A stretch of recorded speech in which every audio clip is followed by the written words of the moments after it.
Tonight, for the first time, you'll see what really happened in Yuendamu. He's a good man. He was a skinny young man.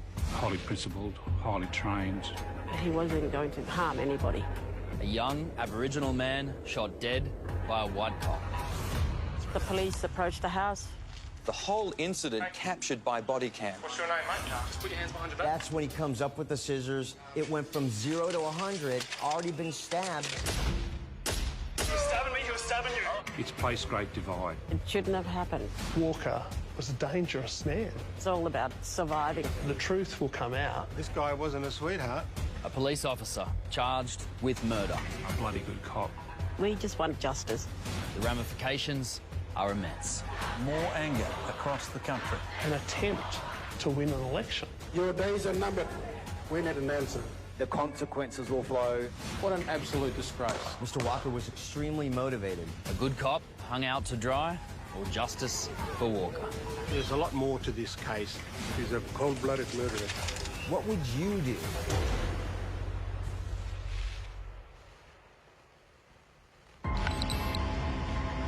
Rolling. You are watching body cam vision of police from Alice Springs. Much of it has never been seen before. Radio check. You hear that? You want to watch here, and I'll check here. They're in an Aboriginal community called Yuendamu, deep in the central Australian desert. Is this funny, eh? Can you come here for a sec?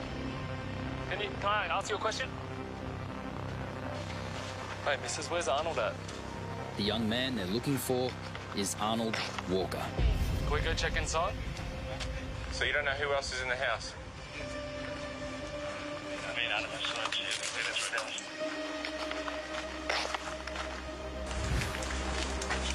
Hey.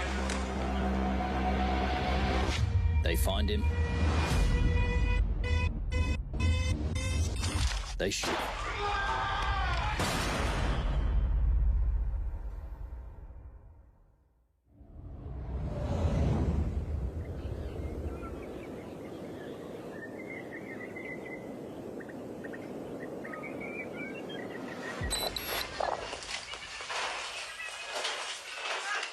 November 6, 2019, and local police have an arrest warrant for Arnold Walker.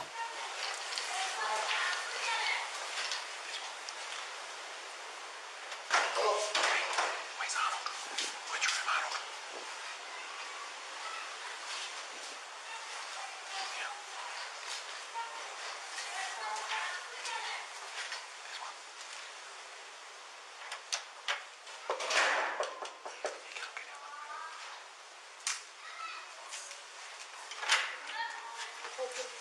Where's Arnold? Hold on. Turn around, Arnold. No, talk to Lottie. No. Turn around. After we handcuff you. No. Turn around. Come on. Hey,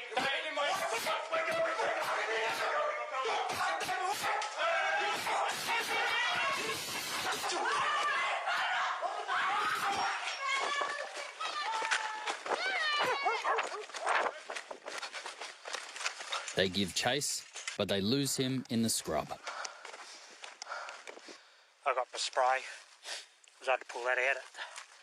I was stuck. I just begged for mercy, basically. Yeah, he's waiting for us. Pretty much. Arnold Walker disappears. Take that off. 3 days later, police find him again. It will be his last day alive. A black man killed by a white cop. It's why some are calling this Australia's George Floyd moment. This case has ramifications for the entire country.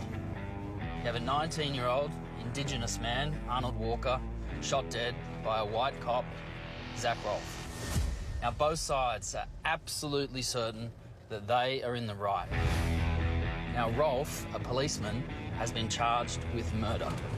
Now, if he's acquitted, there'll be riots. But if he's convicted, there's an entire police force that will feel betrayed. The stakes are high.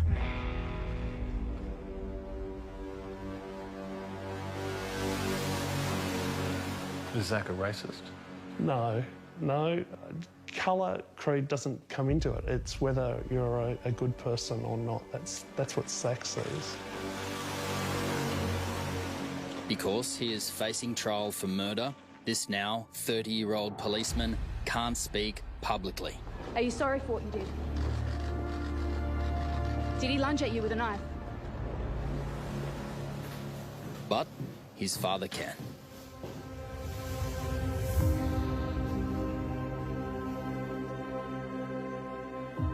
There are calls for calm tonight after a police officer in the Northern Territory was charged with murdering an Indigenous teenager. The 28-year-old is accused of shooting teenager Kumanjayi Walker in the remote town of Yuendumu, 300 k's from Alice Springs on Saturday night. So, who is his son? Who is Zach Rolfe? Where there's a chance of helping people, he does. If there's a need to put himself out there to try and save somebody, that's what he does. He's a good book.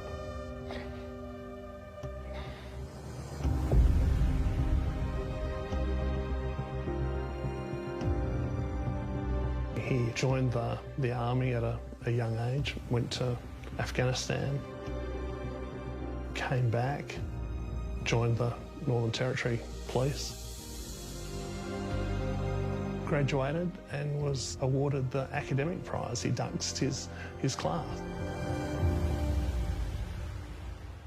8 days after starting in the police force, he was involved in an amazing river rescue where he risked his life. December 2016, and Australia's Red Centre is in flood. The Hugh River is raging, roads are cut, and Zach Rolfe is racing to help 2 tourists trapped by rising waters. It's dry season now, but back then the water was well over waist high. And by the time a 25-year-old Zach Rolfe got here, the car had already rolled over and submerged. Now, the driver, who'd been washed out, was clinging onto a tree way downstream. It's his actions from here, though, that were really surprising. Rolfe part swam, part drifted his way with the floodwaters downstream looking for the driver's girlfriend, and he found her 7 kilometres that way, with a broken hand, struggling to keep her head above water. He swam across the river, swimming from tree to tree, got to the girl, who was hysterical.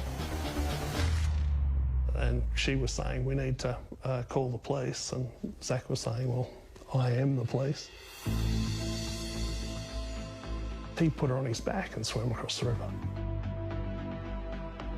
He single-handedly saved her life. Rolfe is a decorated officer awarded by the Governor-General for bravery. We're extraordinarily proud of you. Well done, Jack. How proud are you of him?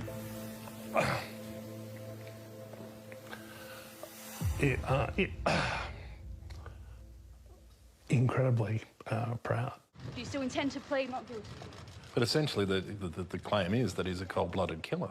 Why are you Yes. Yeah, that's the claim. Between the first shot, the claim is that within the next 2.6 seconds, he formed the intent to kill a 19-year-old.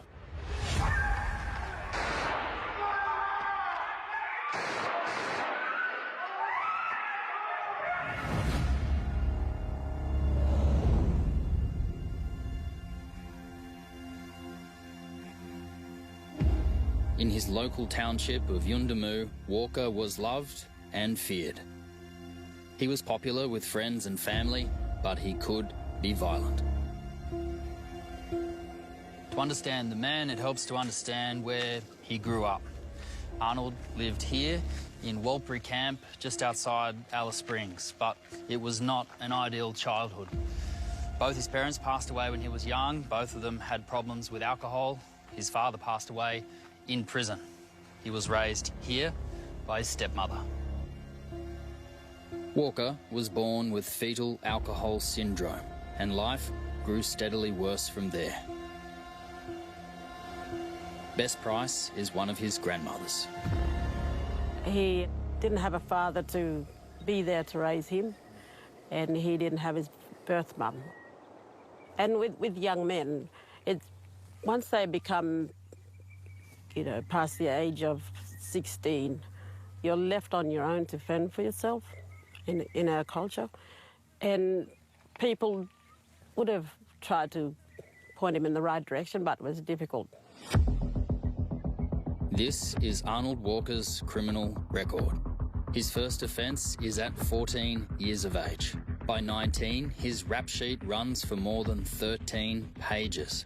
A long list of charges and convictions for theft, assault, break and enter, and attacks against police and women. He was well known for his assaults on police and for his attacks on vulnerable members of the community. His last conviction led him here. A court-ordered stay at this drug and alcohol facility where Walker was forced to wear a GPS ankle bracelet. Sometime after midnight on the 29th of October, he makes a decision that will put him on a collision course with Constable Zach Rolfe. He cuts off his GPS monitor, he jumps the fence, and he disappears into the night. Walker is now a fugitive. On November 5, an arrest warrant is issued. The following day at Yuendumu, inside House 577, local police find him. He charges towards them with an axe.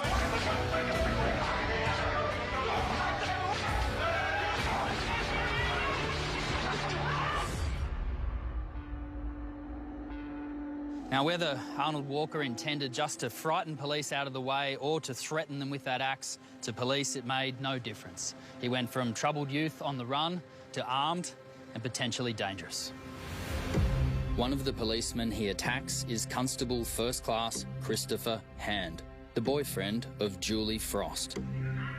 Frost was the sergeant in charge of the small Yuendumu police force. The next day, she meets with Walker's grandparents.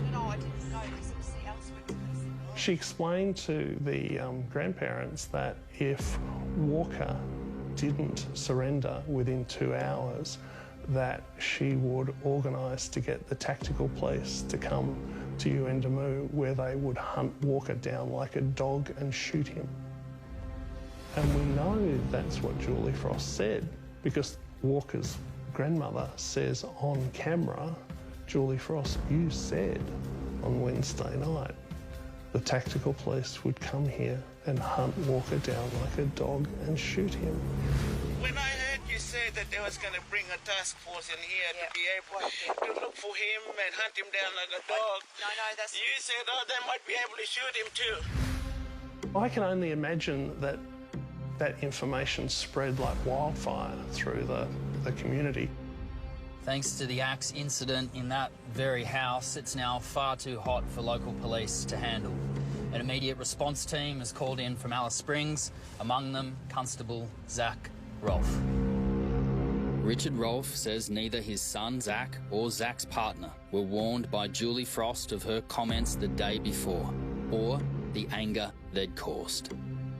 For the guys from Alice, they're walking in cold. Worse still, they've been told to make the arrest soon after the funeral of a respected Yuendumu elder, who is also Walker's grandfather. The police knew they were going in to arrest Walker on a Saturday, a time of intense emotion, a time of mourning. Now, Zach and his team, they knew it was a bad idea, and I know that they spoke about it, but they were ordered to go in anyway.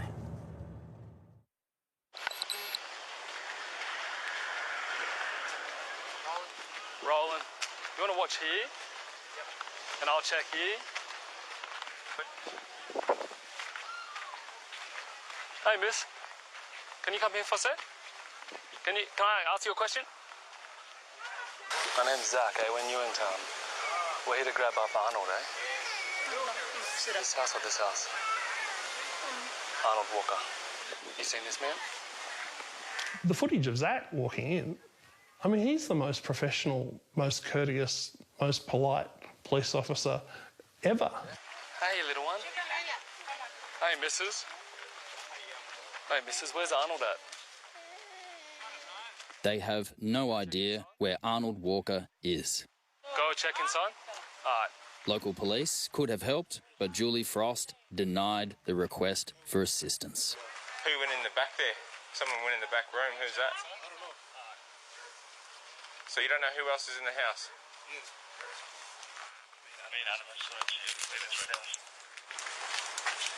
Hey, what's your name, mate?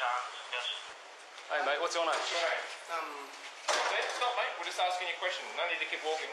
Vernon. Vernon who? Dixon. Dixon. Yeah. Just come over here for a sec. Up here. Now, my name is Vernon Dixon. Is it? Yeah.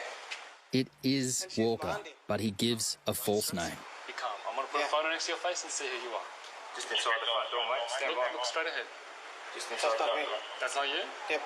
My name is Vernon Dixon. Oh, good man. Okay, cool. Yeah. Easy, mate. Yeah. Easy. Just put your hands behind your back.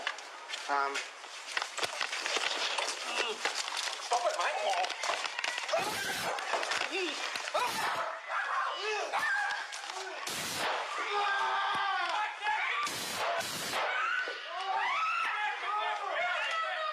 Give me your arm. Give me your arm. Did you? It's all good. He was stabbing me. He was stabbing me. Okay, Bryce. It's all good. He's got scissors in his hand. He was stabbing me. He was stabbing you. All right, Bryce. He's got scissors right here. He's got scissors right here. Let go of the scissors. Let go of the scissors. Oi, get everyone here. In total, Rolfe has fired 3 shots.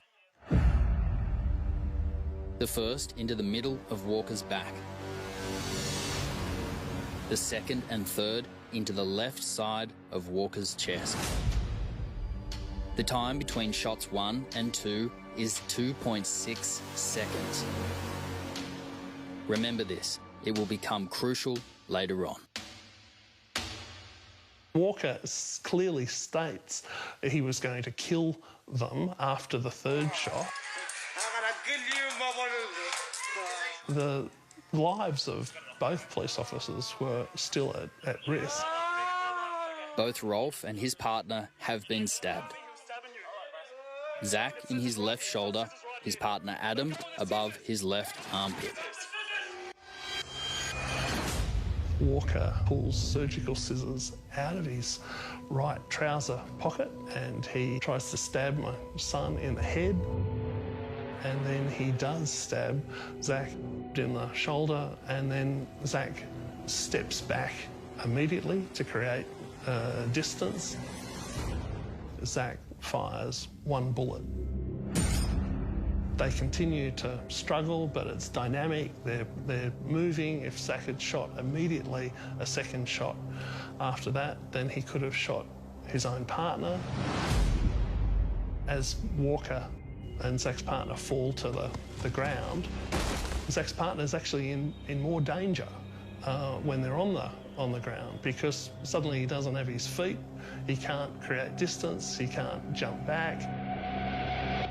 Zach, 2.6 seconds after the first shot, goes to a single-handed grip of the gun so that he can push his partner's body away to protect his partner, and fires twice more. Zach's partner is lucky to be alive, and Zach. What Zach did was professional, courageous, and necessary. Walker is brought here to the Yuendumu police station. It's just up the road. Now, Alice Springs Hospital is more than 300 kilometres that way. The police know they're on their own. Oh, let's get him up and let's go. I here for our safety. Let's go. We've got the scene here at this point. We've got to get out of here for our safety. Call for suspects. Go ahead. 3 gunshot wounds.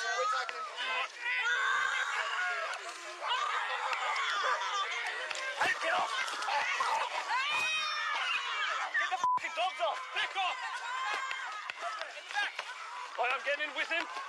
The first aid. They're trained to transition from using potential lethal force to trying to preserve life. Now we're going to try and do first aid on you, okay? In the military, they call it the golden hour. If Walker doesn't get medical help within 1 hour, his chances for survival are slim. When Walker says, "Please help me," Yeah, we got you, brother. Once you get to the station, get your first aid. I got you. and Zach says, "Yeah, we got you, brother." I mean, that says it. We got you, brother.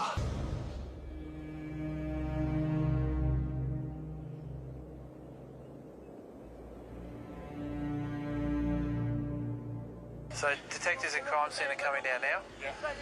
The big thing they want to try and get is obviously the shell casings and try and work out where it happened. The shell case is under mattress there. Where's about? Oh, inside? Yeah, I see. It won't go in, Oh, yeah, I see. It's an idiotic suggestion that anyone could form the intent to murder someone in 2.6 seconds. And he did everything he did to protect his partner's life, and then did everything he could to save the offender's life.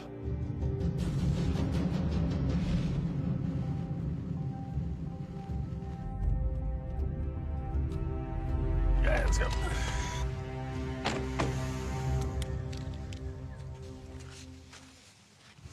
This is the house where Arnold Walker was shot 3 times. When they come past and visit us, they bring the flower and they leave it here. Can my cameraman see? Yeah. So just tell me. That is shirt, memory. It's a shirt. He was wearing, my grandson was wearing it, and The police the police always push him. push him against this wall? Yeah, they just came quick and got him there inside. I speak for the Walker family, who've given me the authority to speak on behalf of them. And we believe that we've been left out of the whole process from the beginning. Our voices haven't been heard. There was blood everywhere. You know, it made us feel really sad.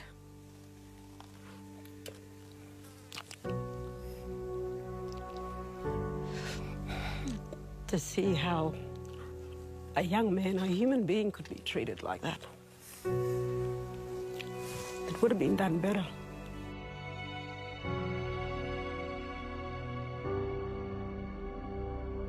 And where did they take him after here?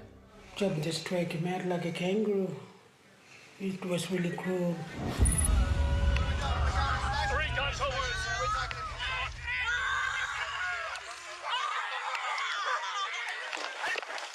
You're all right, mate. Get him in. Donnie, once you're in, grab some gloves. This is Zach Rolfe's body cam. You got any injuries, mate? No, it's to the head. Scissors, and then he tried to stab the ambulance. I tried to get what I could. The following pictures are distressing. What we're doing, we're just waiting you here until the ambulance comes, okay? It shouldn't be too far away. It's clear that police with limited medical equipment do their very best to save Walker's life. Yes, I know it's hard to breathe, okay? Arnold, I know it's hard to breathe, mate. Walker's lung has been punctured and air is releasing into his chest cavity. Outside the police station, an angry mob is forming. Can race this police station and race police. So we just need to find a defib.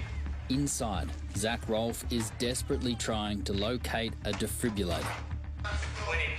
Yep. We'd have one. Hang on, Julie's just on the phone with one. Yeah, no, it's we don't have defib. Do you have anyone? But Zach continues looking until he finds one. Hey, bro. Sweet. Right under the seat. Sweet. He's got no radial pulse. Apparently he's got no radial pulse at the moment. Okay? You understand? Pads are day. Defib. Malfunction. We're just got to tell them that he's okay.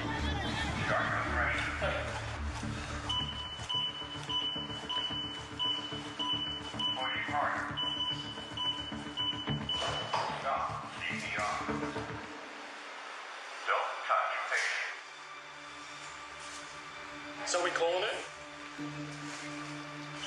He's gone. At 9:28 that night, Arnold Walker loses his fight for life.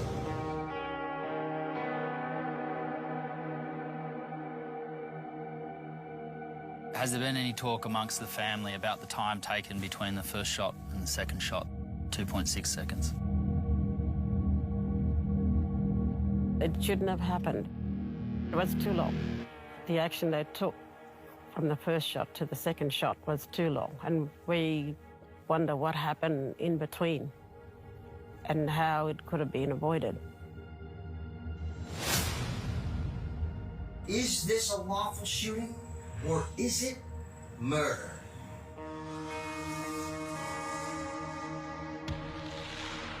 My name is Scott Roeder. I'm an evidence specialist and crime and shooting scene reconstruction expert.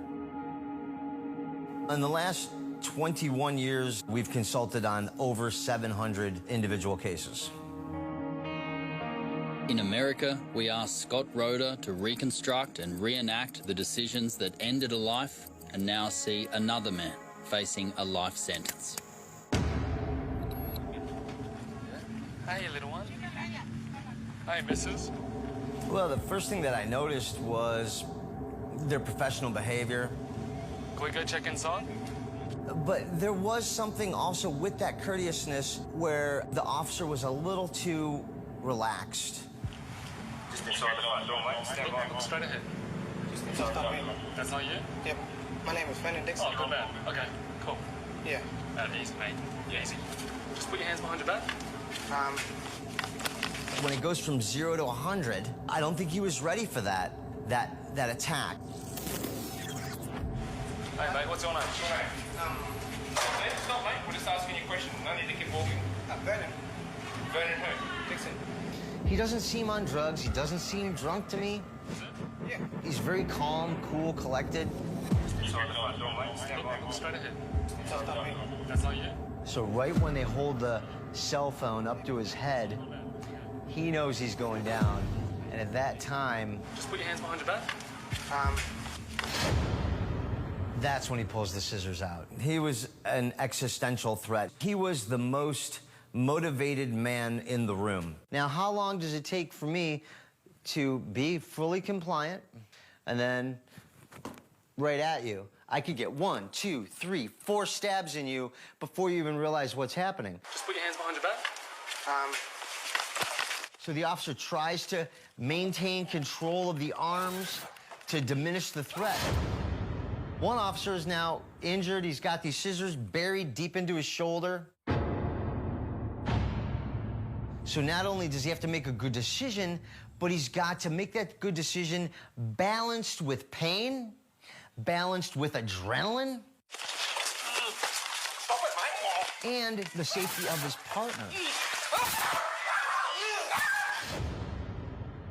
Officer Rolfe responds by unholstering his weapon and shooting 1 time into his back. He fought through that first gunshot like it never even hit him. He was fighting harder, I would argue, after the first gunshot. Let's talk about that 2.6 seconds between the first shot and the second shot. Now, the prosecution argument is the first shot was defense, that they were carrying out the arrest. The second and the third shot is murder. I want to be respectful, but that's ridiculous assertment. I don't see any difference between the first, second, or third shot during this instance, because the first shot, you're reacting to being attacked. All right, let's ID you here. All right, put your hands behind your back. Ah! Now, you think about 2 to 3 seconds, right? 1 1,000, 2 1,000, 3 1,000. Sounds like a long time sitting here talking to you, but when you're in this high adrenaline situation, it goes by in the blink of an eye. Officer Rolfe has discharged the first shot, and he now has 2.5 to 3 seconds to make the following decisions. Was the first shot effective? Apparently no. From the body camera, Arnold Walker was still fighting with everything he had. Was his partner in danger? The answer to that is probably yes. Now, right here starts that 2.5 seconds. Even though his body weight is on his arm up to the elbow, he's still got movement underneath to stab in the stomach or get him in the armpit, which is dangerous. Any fleshy point to hit that's not a bulletproof vest. So I think even though his movement is limited, it's temporary limitation of his movement because you don't have full control of him. Can he get off another shot safely? All in 2.5 seconds. So he has to make those decisions. One shot.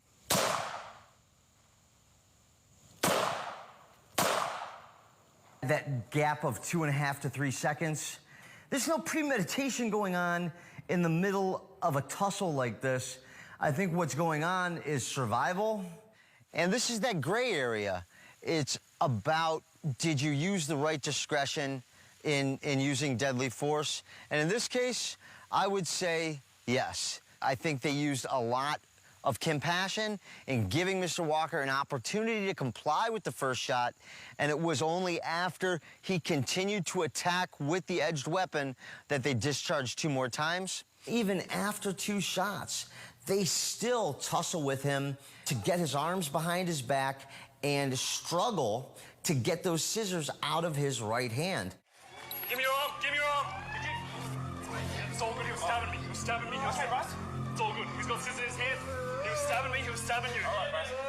He's got scissors right here, he's got scissors right here. Let go of the scissors! Let go of the scissors! Some people would say, hang on, this is a pair of scissors he's got in his hands, not a knife.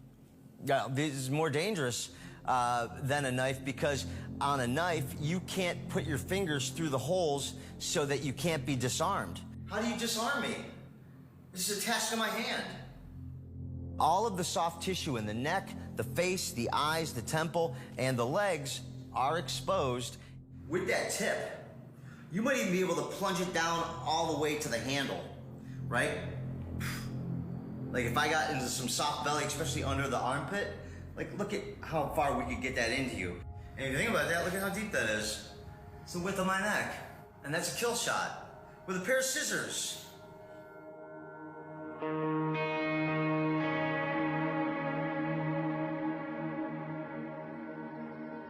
He was a skinny young man, and these police officers were, you know, healthier and stronger than him, and they could have outmaneuvered him. They could have tackled him. They were 2 strong men against this young, skinny teenager who just wouldn't have been able to, you know, outmuscle them. Scott, when you look at this video, you've got a 19-year-old on the ground. There's 2 fully grown policemen. Why couldn't something have been done that was less than lethal?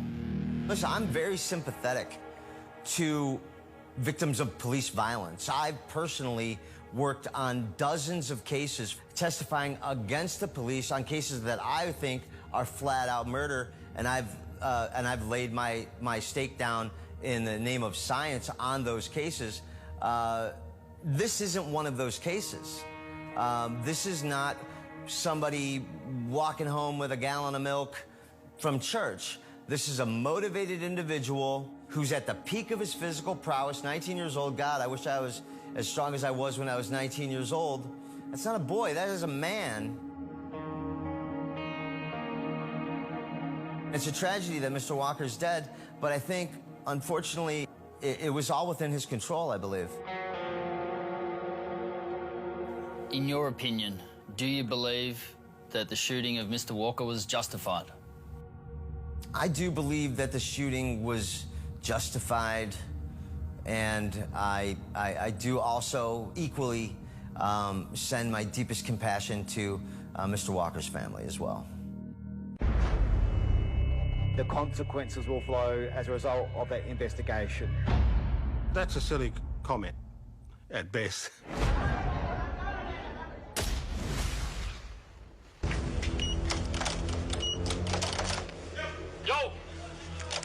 Hey, brother, we need gloves. And when I bring him in. On the night Arnold Walker died, Constable Zach Rolfe had his gun taken. This point. Anything happens, mate, you go straight. He's getting treated, just keep it there. Actually, take the whole gun belt. Take the whole gun belt, Tony. Yeah, that's just... I'm not happy with either of it. Yeah. I'm not happy with either of it, but you're in charge. You're going to be in there, so you're I'm not... going to be, yeah. You're going to be with him this time, so... All right, tell me where you want me. Yeah. All right, so gun belt off. That's what you've been doing up to now? The next day, Sergeant King flew from Darwin to calm the Yundamu community. So the reason that policeman did what he did was because he thought he was going to die, because he got stabbed. So he had to go to hospital in Alice Springs to get looked at as well. Okay, so it isn't a case of he's shooting for no reason. That is not the case. All right? It's not a no reason. Initial investigations apparently clear Rolfe. My understanding is that the main investigator who had viewed the footage over and over again had cleared Zach. But higher up the chain of command, it's a different story. Investigators on the case are being pressured to see if it's possible to charge Rolfe. If only we knew what was happening behind the scenes with the police running the investigation. Turns out we do. Disgruntled sources from within the Northern Territory Police have sent us the day-by-day handwritten notes from the detectives involved. Get ready. At first, Zach Rolfe's actions are cleared as correct police procedure. Circumstance in which force causing death or serious harm is justified. As per training, appropriate response is to use firearm and to contain threat. And to the question, should he be arrested? Advised that any arrest would have to include reasonable grounds that an offence has taken place. At present, I do not hold that belief. But as the days go by, there is this from Sergeant Kieran Wells. Extremely concerning that crucial elements of an extremely serious criminal coronial investigation were being hastened for no discerning justifiable reason. And something unheard of. Detectives told to sign confidentiality agreements. It's clear something is happening. I'm sorry that I have to be here at such a tragic time. Chief Minister Michael Gunner heads the Northern Territory government. They asked, Chief Minister, what will you do? On November 12, 3 days after the shooting, Gunner flies to Yundamu on a private plane with Police Commissioner Jamie Chalker. Then, when they arrive at a heated meeting, he says this. The coroner will investigate, and I can promise you that that investigation will be independent and the consequences will flow as a result of that investigation. Oh, that's a silly comment, at best. A silly comment. Now, money right into should have been locked up. If it could black people like us, we go straight to the cell. You've got to calm a situation down. That type of comment does sort of like toss a bit of fuel on the fire. He's a cold-blooded murderer. It puts in people's mind there are certain things that are going to happen. And I think that's the wrong way to do that. And the consequences will flow. The very next day, on November 13, Senior Investigation Officer Kirk Penuto writes this in his notebook. Stated direction had been given to effect arrest Rolfe with view to charging 156 or murder. Suspiciously, only the day before, an unsuspecting Zach Rolfe is directed to fly to Darwin. So why move Zach Rolfe to Darwin when he lives in Alice Springs and the shooting also took place near Alice Springs? Well, it would become clear in the hours after he landed here at Darwin Airport. You see, Rolfe has a lot of support amongst rank-and-file police. So, senior police hatched a plan for one very specific reason. They wanted to make sure that his colleagues at Alice Springs would not have to do what came next. 5 o'clock on the Wednesday afternoon, a few hours after the Chief Minister had promised that the consequences would flow, and that's when 5 detectives arrived up at where they were staying. Zach was arrested, taken to the watch house and put in jail cell number M3. Suddenly everything's okay to now Zach's being arrested and charged with murder. Retired Detective Senior Constable Alan Sparks is a close family friend of the Rolfes. He knows the case well. If you're going to prefer a charge of murder against somebody, you want to make sure that you've got all the information you have to justify that charge. And I was thinking, well, how can something just change and suddenly where's the evidence to justify this charge? While police notes suggest the final push was from the Director of Public Prosecutions. Matt Nathan, Deputy Director, and Director Jack Karczewski support and recommend charge of murder. The question is, how far up the chain of command did these conversations go? You've got Kim Morgan from the Chief Minister's office. Wesley will know the number after the beep. That is the office of Michael Gunner, the Chief Minister, and they're no longer taking my calls at the moment.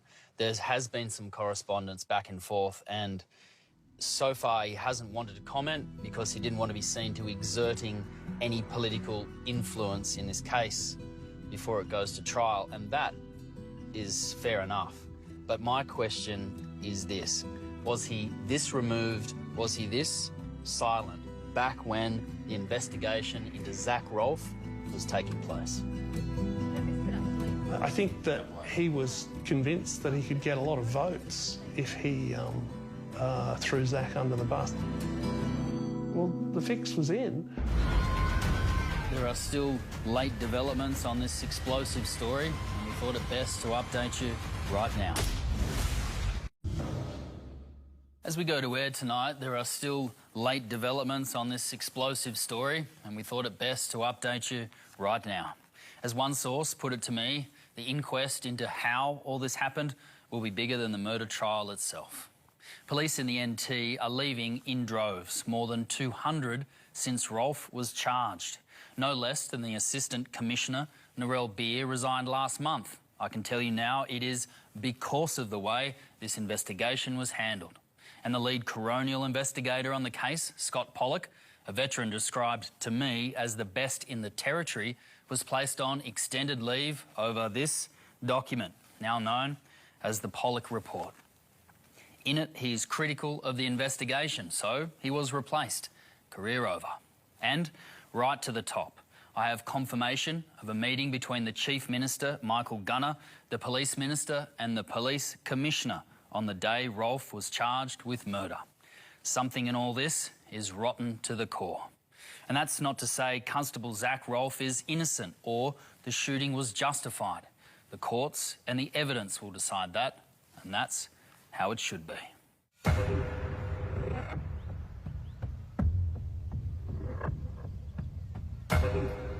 It gets right back to the roots, which is about how these communities are and that's what we've got to do. We've got to change them. If we don't change it, this is just a continuing story.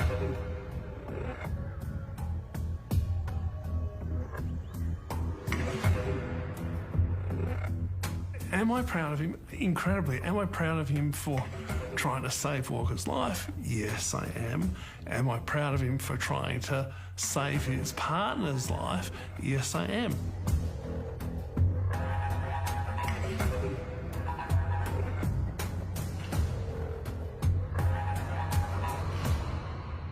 This whole incident has caused horrific trauma for so many people, including the family of the deceased, the community. It's placed great divide.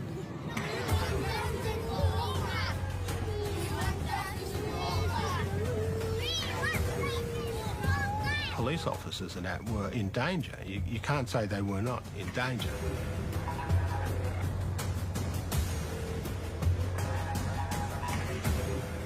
someone had to be charged with murder falsely, if someone had to go through this hell, then I honestly think Zach was the one person who could get through it.